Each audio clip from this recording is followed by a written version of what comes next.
Good afternoon, everyone. Thank you for joining today's webinar. And my name is 𝘄𝗲𝗃𝗃, and today I'm going to be talking about corporations. What are the different types of corporations? So let me talk a little bit about myself first. I'm going to introduce myself. Um, my experiences have been extensive in different areas of law, which include family law, civil litigation, criminal law, and I've worked in the Ministry of Attorney General in Court Service Division, where I've learned many skills and identified many different tasks. I've been able to work with various different individuals, including judges, lawyers, and legal staff, as well as the public. I've also done years of customer service and client relations. So I've been able to understand client needs. And my practice is involved with being able to assist clients with various needs, including business law, civil litigation, and criminal law. I am I am doing my presentation on mostly business law because I do find it very interesting, and this is an area that I believe that a lot of entrepreneurs have difficulty understanding what the requirements of corporations or what the requirement of sole proprietors and partnerships require for them to maintain their business and continue um, being successful. So let's get into today's webinar. So, what is a corporation? A corporation is a legal entity. Uh, it's a legal structure that separates a business owner from its owners, which means basically that the business itself, it has a separate legal personality. This means that the corporation itself can make and enter into different types of contracts. It can also create liability for itself, in that the corporation can be sued by multiple individuals, including investors, shareholders, and other individuals, depending on the type of contracts or relationships that the corporation has with those individuals. Um, Furthermore, the structures offers important protections and advantages. This is something that is important because as a corporation, you have multiple different advantages. So I'm just going to talk about a few of the advantages. It's a separate legal entity. So, in so doing, the separate legal entity means that it has shareholders who are investors, or it will have one shareholder, depending on the type of corporation you're running. It could be a private or public, but we'll talk about that in a minute. But these shareholders are investors. They do have a say in the corporation to the extent of which the corporation is still the individual personality in itself. So let's just say there's multiple shareholders. Now you'll have to set up a particular structure in order to have that corporation be able to make decisions. And in so doing, you might have to create a shareholders agreement where you can have voting rights, or you can have multiple different types of rights in order to be able to make decisions within the corporation. However, let's talk about the personal power, personal nature of, the power of the natural person that is installed in the corporation. This was actually decided by the Supreme Court of Canada, well, in multiple different court cases, and the personal entity is given um, under the Ontario Business Corporations Act, Section 15. The corporation itself is given the powers, rights, and privileges of the natural person. This is important because now, instead of identifying the corporation as part of decision made by other individuals, the corporation itself has its own legal entity and can be sued, can be also charged with criminal offenses if by the courts if it's deemed that they have conducted criminal acts. Um, as well as there's limited liability shareholder agreements, which the corporation remains responsible for liabilities, and the shareholders are not considered liable. But there is parts where the directors who will make decisions on behalf of the corporation can have liability. So this is an important factor because as a corporation and as a separate legal entity, you will be responsible for making sure that the corporation is complying with the law, complying with the regulatory process. And as a director, you have that specific requirement of fiduciary duty for that corporation. Now, the separate ownership and management is important because although the corporation is a legal entity, it is still managed by an individual who are the directors. So remember this aspect. These are important to consider. What are the key features of the corporation? Let's talk about this. Corporations offer benefits like limited liability, meaning your personal assets and are protected from the business debts, which is important. As I mentioned, the corporation is a separate legal entity, but as shareholders, you have a connection to the corporation, but you're not liable, and you will be protected from like lawsuits, but the corporation in itself would not be protected. It would have to resolve those issues if it comes to the fact that a person sues you. Excuse me. They also have perpetual existence and can raise funds more easily through investments. This means that the corporation itself can actually contract to get investments or loans on behalf of the corporation, of the separate legal entity, which is important because without those kind of features, a person can become directly liable in so their contract is connected to the individual themselves. However, as a shareholder, if you give a personal guarantee to the corporation, you are still going to have a liability on you if your personal guarantee has not been changed once the corporation has become has its own credit score, has its own sufficient ability to maintain itself. You are, as a director or a shareholder, have to consider these aspects and make sure that your personal guarantee is been altered so that you're no longer giving a personal guarantee for the corporation, or else you can still be sued. So think about these considerations because these are important. These are disadvantages that most people do not realize. A corporation has many disadvantages as well. So we should let you know that although the key features are very, very important and that the separate personality is very important, there are liabilities that cannot be like handed off to the corporation.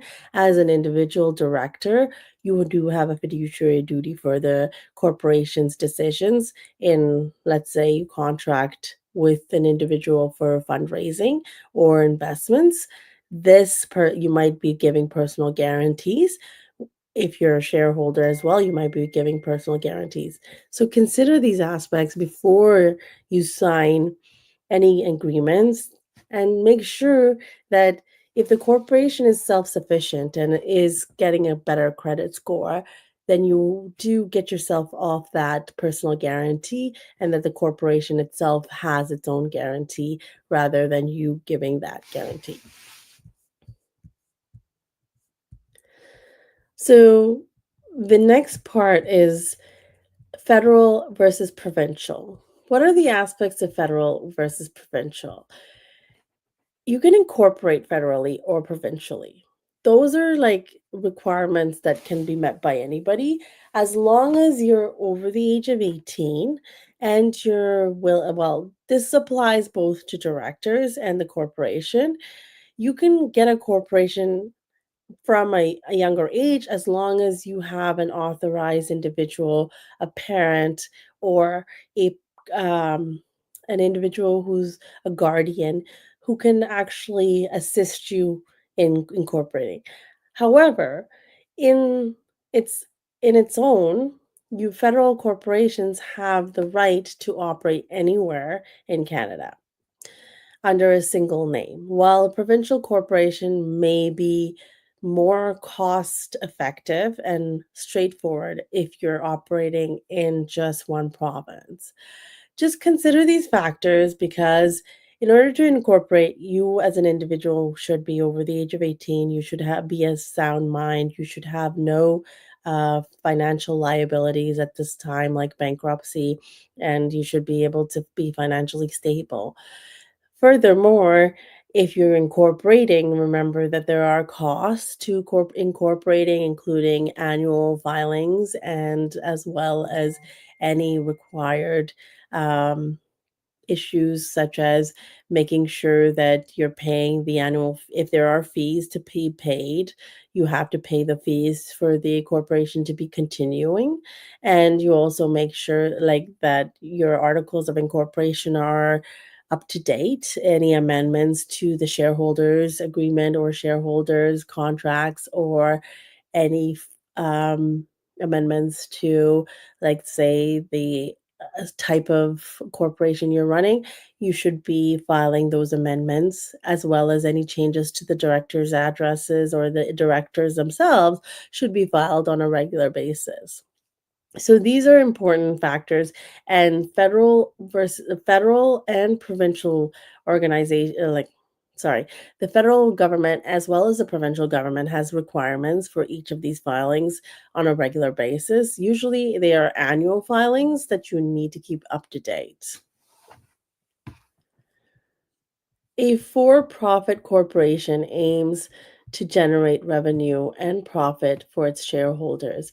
It can be privately owned or publicly traded, and it pays corporate taxes on its earnings. So this is important because you could have a corporation like a Red Cross, like these are not-for-profit corporations.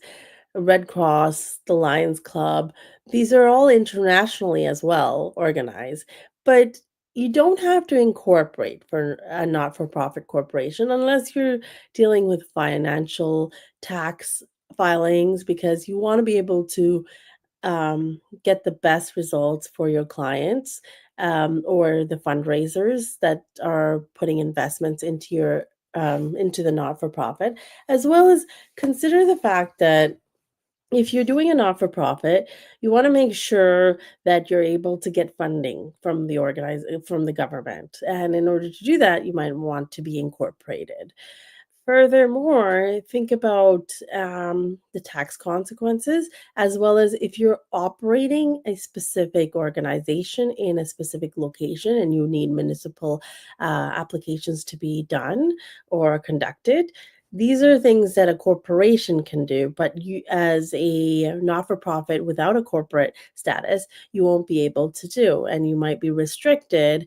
Then you might have to reincorporate to be able to deal with these issues.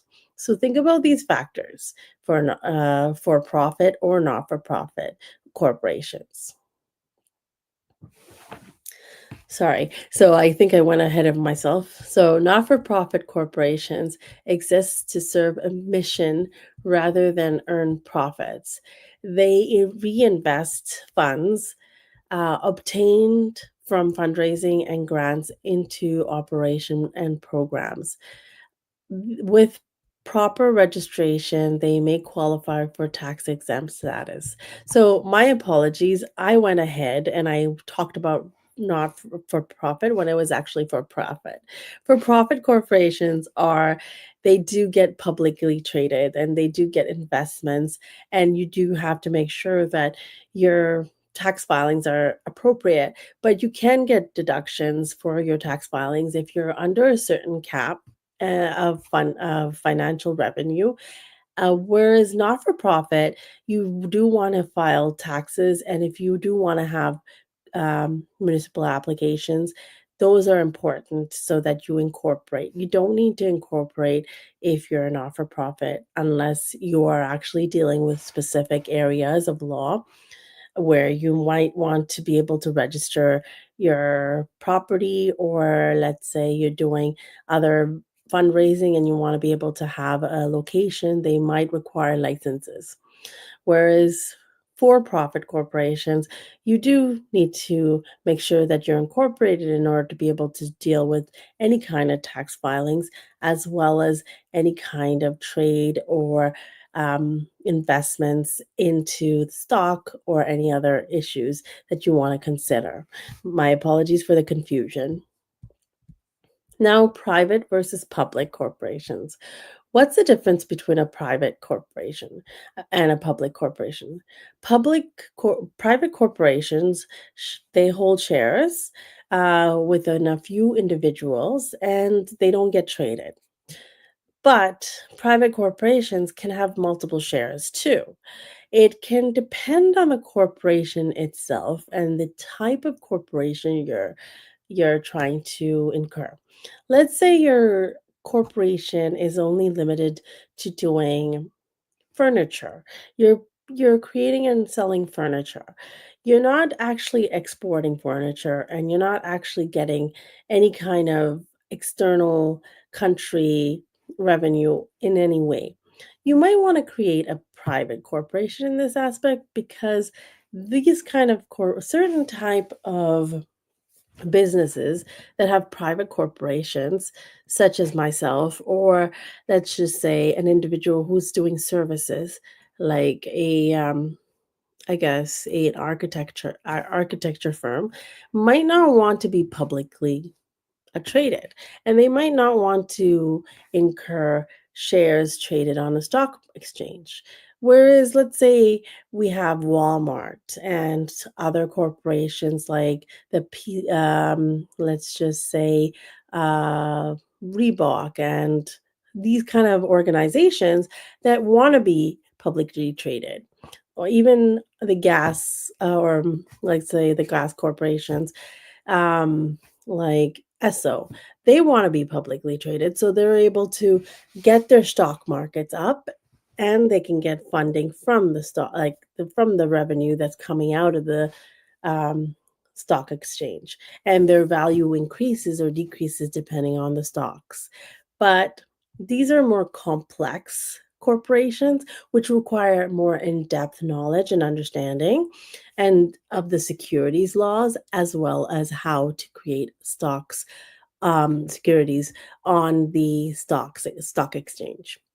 So when you're dealing with a public corporation, it's always best to make sure that you meet the criteria, because when we're dealing with public corporations, to actually trade them on the stock exchange, you would have to go through a securities process, which is within the Ontario Securities Commission and dealt with by them. So you would have to actually create a proposal, which would have to meet their standards and would then be reviewed by several individuals before it actually gets onto the stock exchange.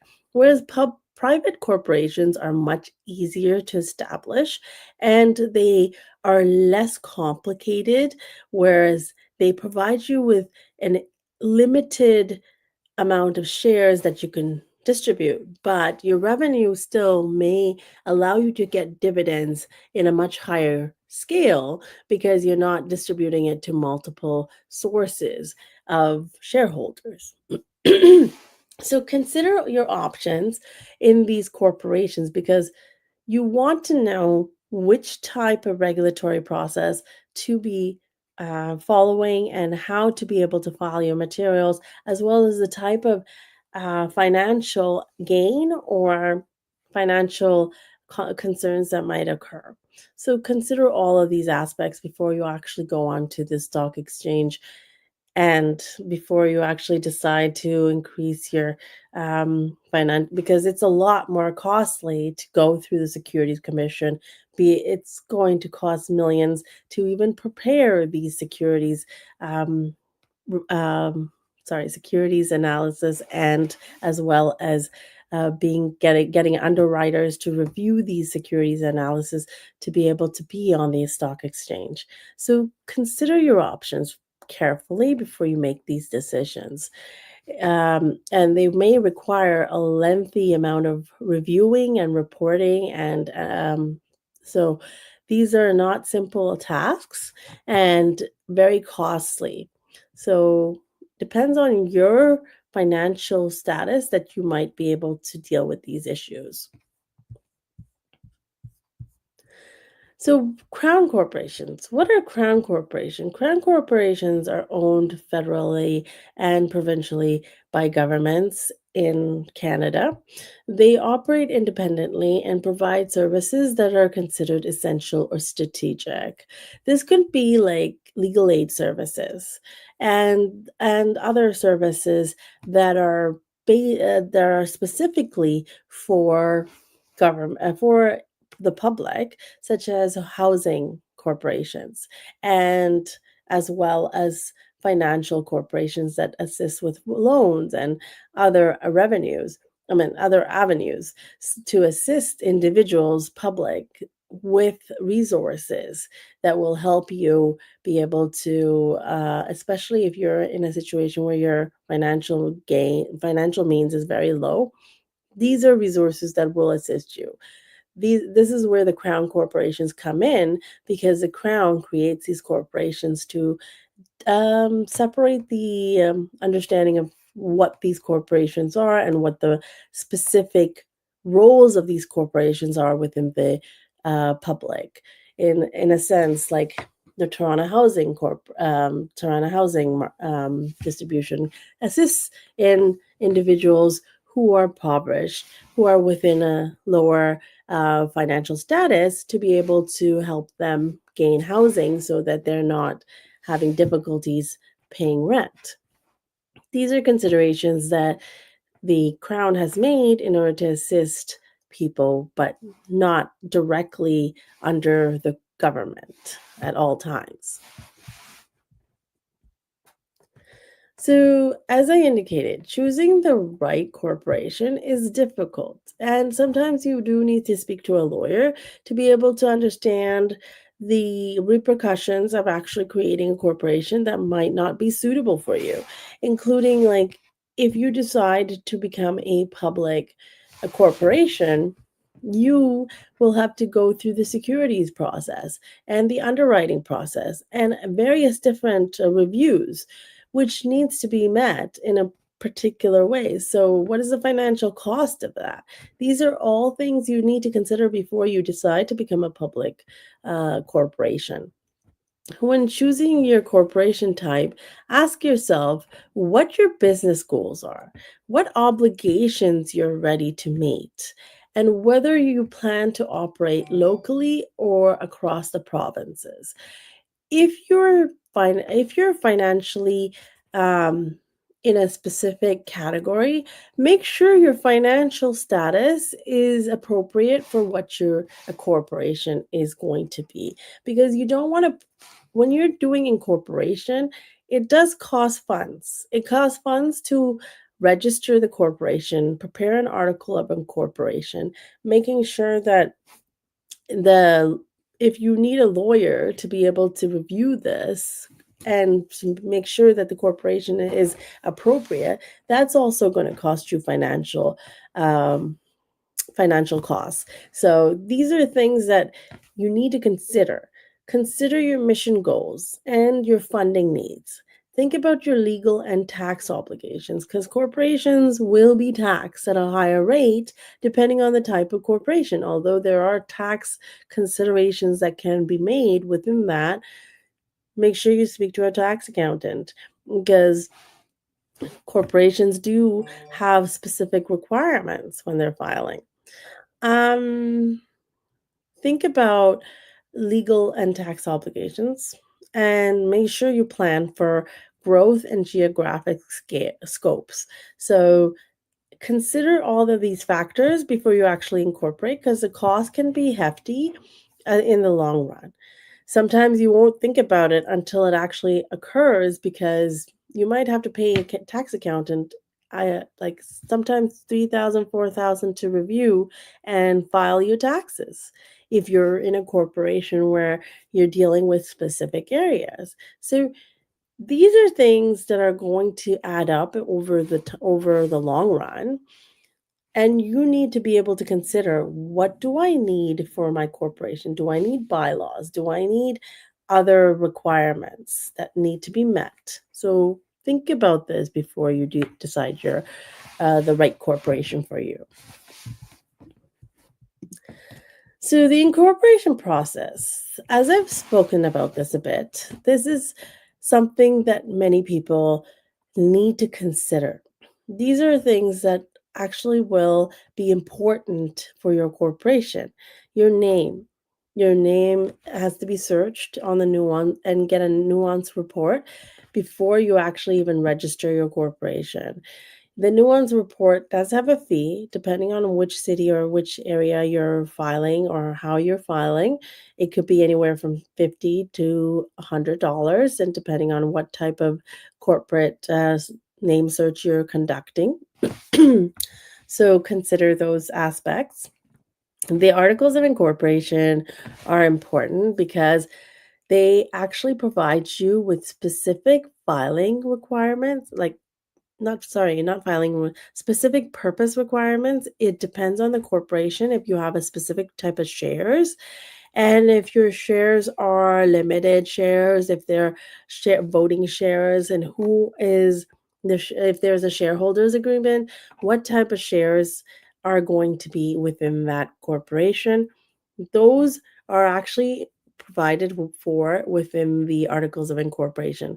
You have to list your directors, your officers. If you have multiple officers and directors, you have to be able to list them. And remember, if this changes over time, if people decide to no longer be officers or directors, your articles of incorporation have to be amended on a regular basis.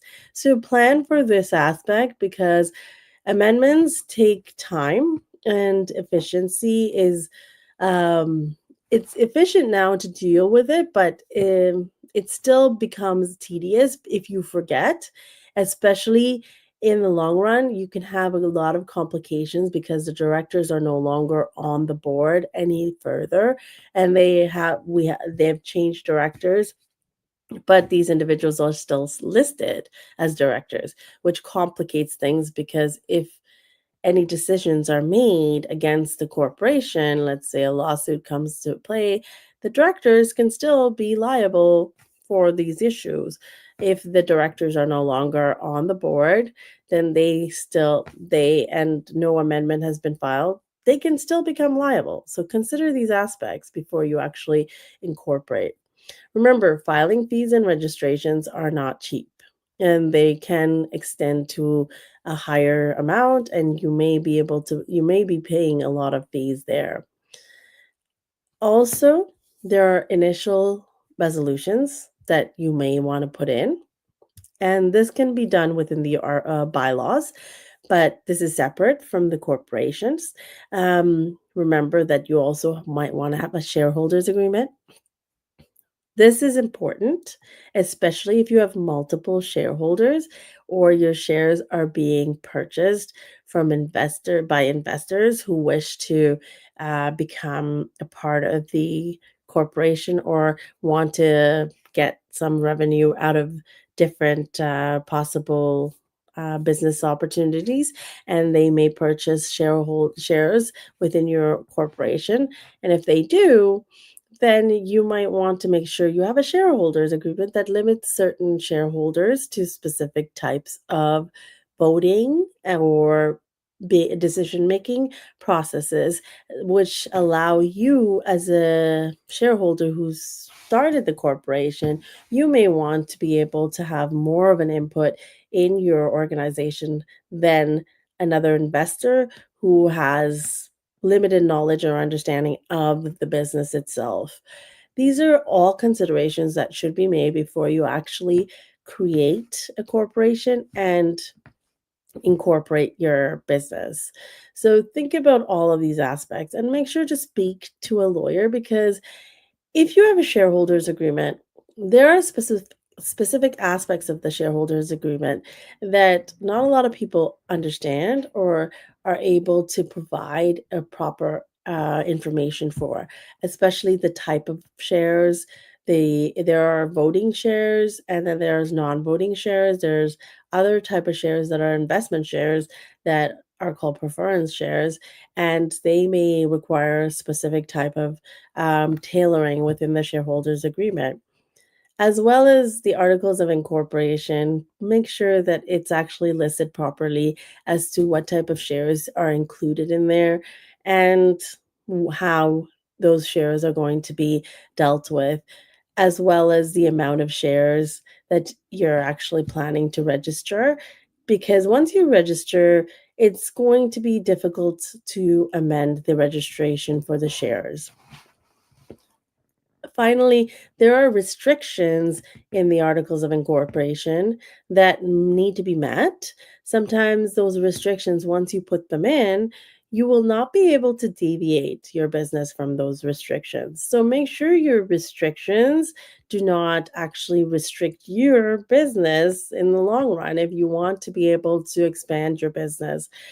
Specific things like if you're dealing with specific type of medical equipment, or and you want to restrict it to just medical equipment, and then later on, if your corporation grows and you want to encompass more aspects of the business, such as, let's say, you're now tailoring to other areas like selling, um, an example might be equipment to chiropractors that is not actually acknowledged as medical equipment in some instances, or equipment to shoe companies that really do not relate to medical equipment any further.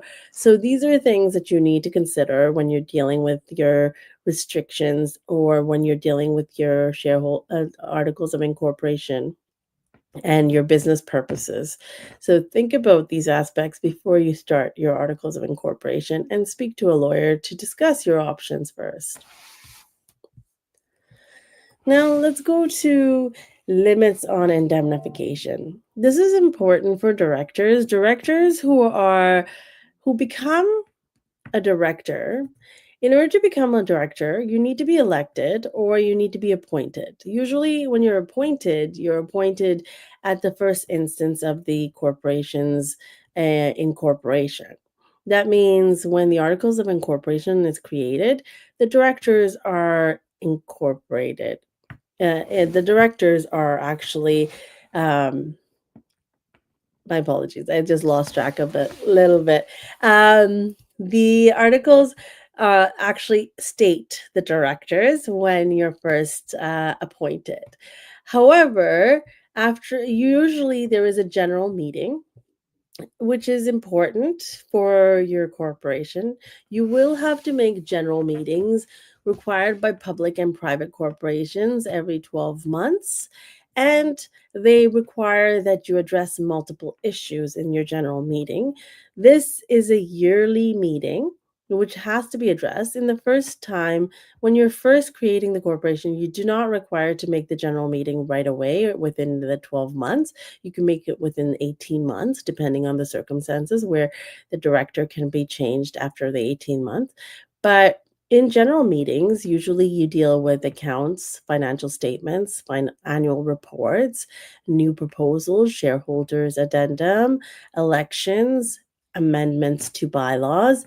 And elections means the director's elections. So this is where the shareholders would be voting on who would become the director if there is multiple shareholders beyond the owners who, if you're not family members, who are all shareholders. So these are complicated concerns that you should be addressing with a lawyer to be able to make sure that your shareholders agreement and your bylaws are within the required standards to allow you to be able to deal with these issues during the general meetings. So consider these aspects. Also, directors should be like, in this limits of indemnification, most corporate statutes prohibit indemnification when fiduciary duties are breached. So think about the fact that directors are not permitted to indemnify themselves in fiduciary duties. If they're doing their duty properly, then they incur a specific issue that the corporation has been financially in a financial hardship, and it was not the director's responsibility, and it occurred because the corporation's risk management or other concerns were not dealt with properly, then the indemnification can be an available aspect to the directors. However, this would be determined by the courts in most cases where standard of care or duty of care was reviewed by the courts to illustrate whether or not the directors is not liable for those issues. So consider that. But directors also have a responsibility in before the general meeting that occurs for the corporation. So this in itself means that the directors will have to make sure they plan the annual meeting timelines. They have signing and approving financial statement, have conducted the requirement for financial statements, and they have also reviewed the appointment of officers and other discussions that are relevant to the benefit or the proposals that may be investments and other aspects of the business that require the directors to review and deal with. So consider these aspects all in one and make sure that you're dealing with them appropriately. So tax implications, as we see here, for profits, pay corporate income tax. So all corporations that are profit corporations will have tax concerns and will need to address these tax concerns. But there are ways to deal with them that may assist you, because there are benefits to corporations that the CRA has implemented in its review of taxes on corporations, which will allow you to reduce taxes. However, these taxes are complicated when it comes to the individual shareholder. So consider shareholders, if they are getting dividends, they are going to be taxed only when they receive those dividends. However, these dividends means any kind of profit that comes from the revenue of the corporation is turned into dividends and distributed to the shareholders. So this is where the shareholders only get tax liability when there are dividends that is greater than their income. And these are things that should be considered with the accountant, and maybe a planned financial accountant can assist you in distributing the funds in an appropriate manner, which will allow the corporation to reduce its taxes, as well as shareholders to be able to benefit from these investments. They can reinvest into the corporation, creating a revenue there as well. So these are all opportunities that a shareholder and the corporation can benefit from. But with the not-for-profit corporations, they may be tax exempt. They usually can file every 6 months. They're not required to file unless they are actually trying to obtain tax deductions. So consider all of these aspects when you're dealing with taxes, as well as filing fees.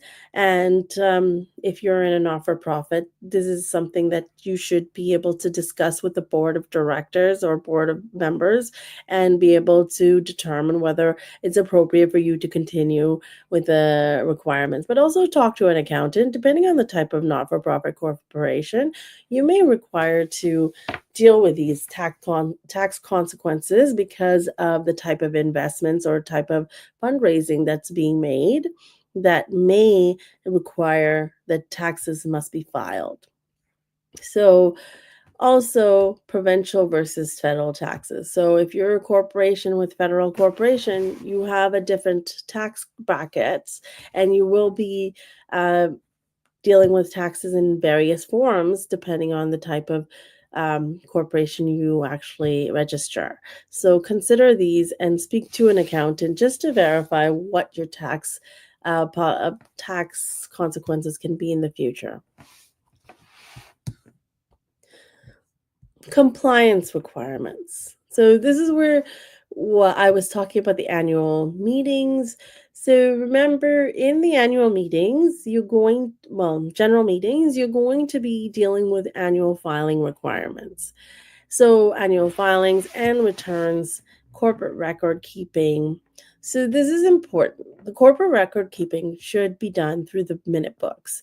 Minute books are usually leaf. They're small booklets that actually provide you with the corporation's articles of incorporation, bylaws, the registered company's tax information, any annual financial statements, and these are things, any reporting changes, everything that you've done within that corporation should be kept, especially if it pertains just to the corporation, not the business transactions, but the corporation's registered and required documents, including any change of directors. These are things that are important for the minute book because within that minute book, it actually provides you with a detailed understanding of if a person, let's say the CRA decides to audit you, you will have to deal with the whole process. And if you provide a minute book for the CRA audit, it would be easier for them to understand the quick transactions and issues that are occurring within that corporation rather than them going through your full financial statements to be able to review each one first. And that may make it more difficult on you to be able to provide all of the required transactions that the CRA is inquiring about. So consider these aspects and make sure that you prepare a minute book with your articles of incorporation, your bylaws, your annual financial statements, your shareholders agreement, and any other documents that were registered when you filed your corporation, as well as when you dealt with anytime changes occurred. So think about those, and the general meeting minutes should be also kept in the minute book just so that you know what the next steps are or what the financial plans or future plans of the corporation is.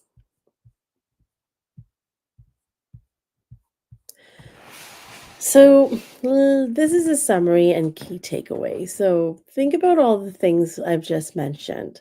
What is a federal corporation? What are the requirements? This falls under the Canada Corporations Act. And you might want to make sure that you review that before you actually file your materials under the federal corporation. The provincial corporations depend on the provinces. In Ontario, it's the Ontario Business Corporations Act. So please check that to make sure that you are complying with that when you're doing your filing requirements. For profit is the same, but it is the type of corporations that we're looking at when we say for profit. Is it a private or a public corporation? Are you on the Securities Commission as a corporation, or are you just a public corporation that's selling its shares in an investment capacity? So these are all things that should be considered and reviewed before you actually register your corporation. match the structure of your vision and goals. So think about your goals, what type of corporation. If you're just starting off, make sure that you're not overburdening yourself by going into public corporation when you are financially strapped in a certain sense. You might want to make sure that all the cost considerations are made before you actually create a corporation.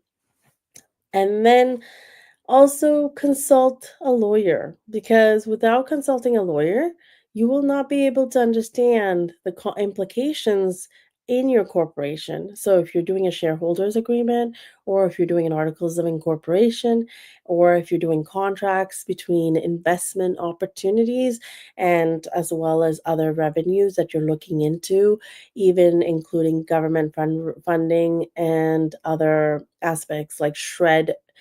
A lot of people go into SR&ED research, which is also important to consider what the tax implications are. So think about the tax consequences as well, because those are important. You can have a lot of financial hardship if you're not considering all of these aspects before you go into the corporation, because the tax consequences can creep up on you and you do not realize that even if you spent millions and millions within that corporation, the tax consequences can come back to impact your corporation, that it may result in a nil amount of financial gain or revenue. So think about these aspects before you start your corporation or incorporation in order to be able to go forward with your business and become successful.